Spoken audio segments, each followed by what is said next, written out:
لا تهتم بالمشاكل.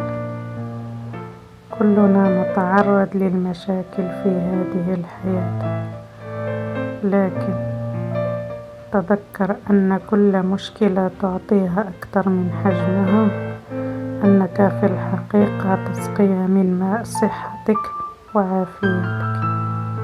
فالأزمات لا يحلها القلق والاكتئاب والأحزان، هناك مشاكل عليك مواجهتها بحكمة والتزام والتحكم، وبعضها يكون علاجها فقط بعدم الاهتمام أو الصبر.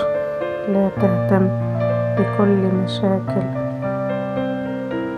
ولا تهتم بكل شيء يؤلمك. إن بعض المشاكل تموت بقلة اهتمامك بها، فلا تهتم بالمشاكل.